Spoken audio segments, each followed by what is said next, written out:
ಈಗಾಗಲೇ ಎಲ್ಲ ವಿಚಾರಗಳನ್ನ ನಮ್ಮ ಪ್ರಾಸ್ತಾವಿಕ ನುಡಿಯಲ್ಲಿ ರುದ್ರೇಗೌಡರು ಮತ್ತು ರಾಘಣ್ಣವರು ಮಾತನಾಡಿದ್ದಾರೆ. ಹಾಗಾಗಿ ಹೆಚ್ಚಿಗೆ ಏನು ಕೂಡ ಮಾತನಾಡಿದರೆ ಮನುಷ್ಯನಾಗಿ ಹುಟ್ಟಿದ ಮೇಲೆ ಏನಾದರೂ ಒಂದು ಸಮಾಜಕ್ಕೆ ಕೊಡುಗೆಯನ್ನು ಕೊಡಬೇಕು ಅನ್ನತಕ್ಕಂಥ ಮನೋಭಾವನೆ ನಮ್ಮಲ್ಲಿ ಮೂಡಬೇಕು ಅಂತದಕ್ಕೆ ಇದು ಸಾಕ್ಷಿಯಾಗಿದೆ. ಬಹಳಷ್ಟು ಜನ ಇದಕ್ಕೆ ದಾನವನ್ನು ಮಾಡಿ ನಮ್ಮ ಸಮಾಜದ ವಿದ್ಯಾರ್ಥಿನಿಯರಿಗೆ ಒಂದು ಅನ್ನದಾನ ವಸತಿ ವ್ಯವಸ್ಥೆಯನ್ನು ಮಾಡಿಕೊಡ್ಬೇಕು ಅಂತೇಳಿ ಒಂದು ಕನಸನ್ನ ಕಂಡು ಇವತ್ತು ಈ ಕಾರ್ಯಕ್ರಮವನ್ನು ನೆರವೇರಿಸಿದ್ದಾರೆ. ತುಂಬಾ ಸಂತೋಷ. ಜೊತೆಗೆ ನಾನು ಕೂಡ ಈ ಸಂದರ್ಭದಲ್ಲಿ ಭರವಸೆಯನ್ನು ಕೊಡ್ತೇನೆ. ನಮ್ಮ ಸರ್ಕಾರದ ವತಿಯಿಂದ 1 ಕೋಟಿ ರೂಪಾಯಿಗಳನ್ನ ಇದರಲ್ಲಿ ಕೊಡಿಸ್ತೀನಿ ಅಂತ ಮಾತನ್ನ ಈ ಸಂದರ್ಭದಲ್ಲಿ ಹೇಳ್ತಾ, ಮತ್ತೆ ಇನ್ನು ಹೆಚ್ಚು ಅಭಿವೃದ್ಧಿಯನ್ನ ಆಗಲಿ.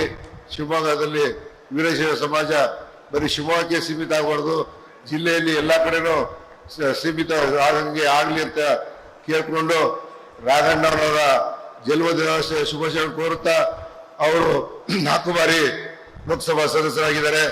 ಅವರಿಗೆ ಕೇಂದ್ರದಲ್ಲಿ ಮಂತ್ರಿ ಸ್ಥಾನ ಸಿಕ್ಕಿ ಶಿವಮೊಗ್ಗ ಜಿಲ್ಲೆ ಇನ್ನೂ ಅಭಿವೃದ್ಧಿ ಹೆಚ್ಚು ಆಗಲಿ ಅಂತೇಳಿ ಹಾರೈಸ್ತಾ ಇದ್ದೇನೆ.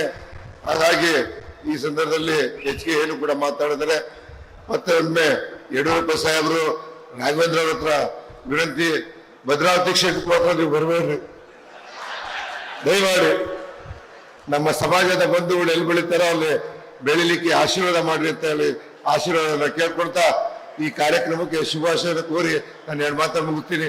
ಜೈ ಹಿಂದ್, ಜೈ ಕರ್ನಾಟಕ.